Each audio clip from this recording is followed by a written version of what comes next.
Hello friends, welcome to Jayam life. எல்லோரும் எப்படி இருக்கீங்க? இன்றைக்கி வீடியோவில் நம்ம என்ன பார்க்க போகிறோம்னா, ஒரு இன்டோர் பிளான்ட் பற்றி தாங்க பார்க்க போகிறோம்.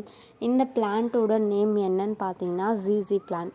இது நம்ம வீட்டுக்குள்ளேயே வச்சு வளர்க்குற செடிங்க. இது நம்ம எதுக்காக வளர்க்குறோம் அப்படின்னு பார்த்திங்கன்னா, நல்ல ஆக்சிஜன் தரக்கூடிய ஒரு செடி. நம்ம வீட்டில் வச்சு வளர்த்தோம்னா நமக்கு ஒரு நல்ல ஆக்சிஜன் கிடைக்கும். அதுக்காக வளர்க்குறோம். அதோட நம்ம நாசாவில் ரெக்கமெண்ட் பண்ணியிருக்காங்க, இந்த செடி கண்டிப்பாக வீட்டில் வளர்க்கலாம். இது நல்ல ஒரு ஏர் ப்யூரிஃபையர் அப்படின்னு சொல்லிட்டு நமக்கு ரெக்கமெண்ட் பண்ண ஒரு பிளான்ட்டு. இதோட ரேட் நீங்கள் கார்டனில் பார்த்திங்கன்னா ரொம்பவே அதிகமாக இருக்கும். ஆனால் நீங்கள் ஒரு செடியை வாங்கிட்டீங்க அப்படின்னு பார்த்தீங்கன்னா, இதில் நிறைய செடி நம்ம பிரித்து எடுக்கலாம்.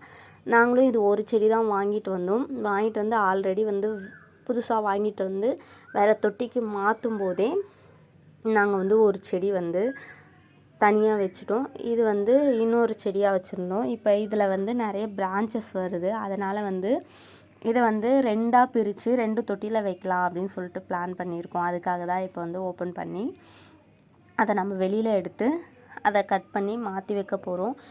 இது ரொம்ப ஈஸியாக மெயின்டைன் பண்ணக்கூடிய ஒரு செடிங்க. இதுக்கு நீங்கள் எந்த ஒரு உரமும் வைக்க தேவையில்ல. நார்மலாக நம்ம செடிக்கு வைக்கிறதுக்கு மண்கலவை எப்படி ரெடி பண்ணுவோமோ, லைட்டாக வேப்ப மண்ணாக்கு, அதுக்கப்புறம் மண்புழு உரம், தோட்ட மண், இந்த மாதிரி நீங்கள் ரெடி பண்ணி மண் கலவையை ரெடி பண்ணி நீங்கள் அதில் செடியை வச்சுட்டு நீங்கள் ஈஸியாக மெயின்டைன் பண்ணி வளர்க்கலாம். இது நீங்கள் வீட்டில் வைக்கலாம், வீட்டுக்குள்ளேயும் வைக்கலாம், வெளியிலையும் வைக்கலாம். வெளியில் ரொம்ப வெயிலில் வைக்கக்கூடாது. நிழலாக இருக்க இடத்துல வச்சிங்கன்னா நல்லாயிருக்கும். இதோட நீங்கள் வீட்டில் வச்சிங்கன்னா ரொம்பவே நல்லாயிருக்கும். அதாவது வீட்டுக்குள்ளே வச்சிங்கன்னா இது இதோட இலையை நம்ம பார்க்கும் போதே அதாவது ஒரிஜினலாக இருக்காது, பிளாஸ்டிக் இலை மாதிரியே ஒரு ஃபீல் கொடுக்கும். திடீர்னு யாராவது வந்தால் கூட இது உண்மையான செடியா அப்படின்னு பார்த்து நம்ப மாட்டாங்க. எங்கள் வீட்டில் கூட நாங்கள் கம்ப்யூட்டர் டேபிள் மேலே ஒன்று, பெட்ரூமில் ஒன்று வச்சுருக்கோம். பார்க்க நல்லாயிருக்கு.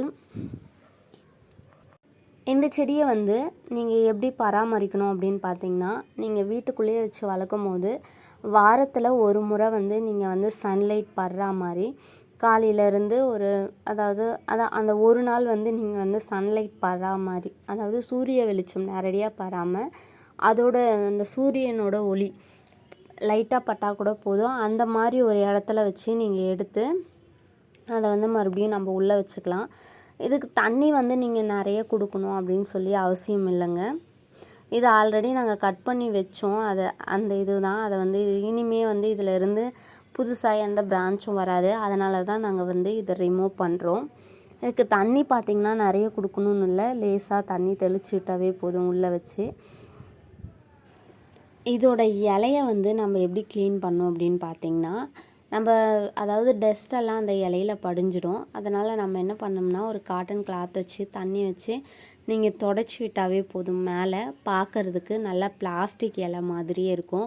எங்கள் வீட்டுக்கு வரவங்களும் கேட்பாங்க அதை பார்த்துட்டு, இது என்ன பிளாஸ்டிக் செடியா அப்படின்னு. உண்மையான செடினா நம்ப மாட்டாங்க. அதை தொட்டு பார்த்துட்டு அதுக்கப்புறம் தான் அதை நம்புகிறாங்களே அது உண்மையான செடி அப்படின்னு. அந்த அளவுக்கு ஒரு அழகான செடியும் கூட சொல்லலாம். நீங்கள் மற்ற செடியில் பார்த்திங்கன்னா ஒரு மாதிரி கிளை மாதிரி போகும். இது அப்படி கிளைலாம் இல்லை, ஒரே ஒரு ஸ்ட்ரெயிட்டாக ஒரு பிரான்ச் வரும், அதுலேருந்து சைடில் இலை, அவ்வளோதான்.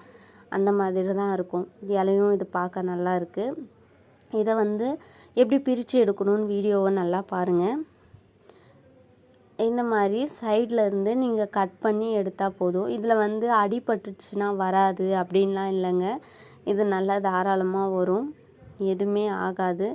ஆனால் நீங்கள் கட் பண்ணும் போது மட்டும் அந்த கத்தி இருக்குது இல்லைங்களா, அது துரு பிடிக்காமல் இருக்கணும். அந்த மாதிரி புது கத்தியாக பார்த்துக்கோங்க. நீங்கள் வெட்டும் போது ஒரே வெட்டு அந்த மாதிரி இருக்கணும். நீங்கள் சும்மா அதை ஒரு மாதிரி டேமேஜ் பண்ணிலாம் வெட்டக்கூடாது. ஒரே நீட்டாக வெட்டி எடுக்கணும். அப்போ தான் நம்ம செடி வரும். இது சைடில் பார்த்திங்கன்னா நிறைய வேர் இருக்குது. இதை 2ஆக பிரித்து நாங்கள் 2 தொட்டியில் வைக்க போகிறோம். பார்த்திங்களா, அந்த கிழங்கு கூட கட் ஆகிருக்கு. ஆனால் இந்த மாதிரி கட் ஆகிறதால இந்த செடிக்கு ஒன்றும் ஆகாது. இதோட ரேட் ரொம்பவே காஸ்ட்லிங்க நம்ம கார்டனில் வாங்கும் போது. அதனால் நீங்கள் ஒரு செடி மட்டும் வாங்கிடுங்க. வாங்கிட்டு இதிலேருந்து நம்ம நிறைய செடி இது பண்ணலாம். இந்த இலை இருக்குது இல்லைங்களா, அந்த இலையை கட் பண்ணி தண்ணியில் வச்சு வளர்க்குறாங்க. அந்த இலையே வந்து சைட்லேருந்து பிரான்ச் விட்டு புதுசாக ஒரு செடி மாதிரி வருது. ஆனால் நான் ட்ரை பண்ணதில்லை. நாங்கள் வந்து இந்த மாதிரி பிரித்து எடுத்து தான் வந்து ஒரு செடியிலேருந்து 2 செடி 3 செடி அந்த மாதிரி வந்து உருவாக்குறோம். இந்த மாதிரி இலையில நான் ட்ரை பண்ணதில்லை. சப்போஸ் ட்ரை பண்ணேன்னா அந்த வீடியோவும் உங்களுக்கு நான் வந்து அப்லோட் பண்ணுறேன். இந்த மாதிரி சைடில் இருக்க அந்த வேர் எல்லாமே கட் பண்ணி எடுத்துட்டு நம்ம வந்து கீழே வந்து செங்கல் போட்டு வச்சுருக்கேன். அதோட இந்த செடியை வந்து நம்ம நட்டுடலாம் 2 செடியுமே. உங்கள் வீட்டில் இந்த செடி இல்லைன்னா கண்டிப்பாக இந்த செடியை வாங்கி வளர்த்து பாருங்கள். பார்க்க ரொம்ப நல்லாவும் இருக்கும். அதோட நமக்கு ஒரு சுத்தமான காற்று கிடைக்கிது அப்படின்னா ரொம்ப சந்தோஷந்தானங்க. அதுவும் வீட்டுக்குள்ளே வச்சு வளர்க்கும் போது ரொம்ப ஈஸியாக வளர்க்கக்கூடிய செடி. இதில் வந்து நீங்கள் வந்து ஃபெயிலியரே ஆக முடியாது. நம்ம ரோஜா செடிலாம் ரொம்ப கேர் பண்ணி வளர்க்குற மாதிரி இதை கேர் பண்ணி வளர்க்கணும் அப்படின்னு அவசியம் இல்லை. அழகாக வீட்டுக்குள்ளே வச்சு தண்ணி ஊற்றி அதை வந்து வாரத்துக்கு ஒரு முறை சன்லைட்டில் எடுத்து வச்சிங்கன்னா செடி சூப்பராக பக்காவாக வரும். ஒரு செடியிலேருந்து நிறைய செடி நம்ம வந்து ரெடி பண்ணிடலாம்.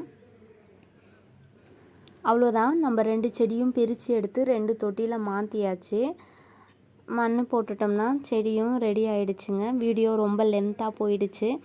இதோட நான் இந்த வீடியோவை முடிச்சுக்கிறேன். கண்டிப்பாக இந்த செடியை நீங்கள் வாங்கி வளர்த்து பாருங்கள். இந்த வீடியோ உங்களுக்கு பயனுள்ளதாக அமைஞ்சிருக்கும் அப்படின்னு நினைக்கிறேன். வீடியோ பிடிச்சிருந்தால் லைக் பண்ணுங்கள். உங்கள் ஃப்ரெண்ட்ஸ் அண்ட் ரிலேட்டிவ்க்கும் ஷேர் பண்ணுங்கள். மறக்காமல் நம்ம சேனலை சப்ஸ்கிரைப் பண்ணாத ஃப்ரெண்ட்ஸாக இருந்தால் சப்ஸ்கிரைப் பண்ணிவிடுங்க. பக்கத்தில் இருக்க பெல் பட்டனும் கிளிக் பண்ணுங்கள். அப்போ தான் நான் போடுற வீடியோ உங்களுக்கு உடனே நோட்டிஃபிகேஷனாக வரும். நன்றி, வணக்கம்.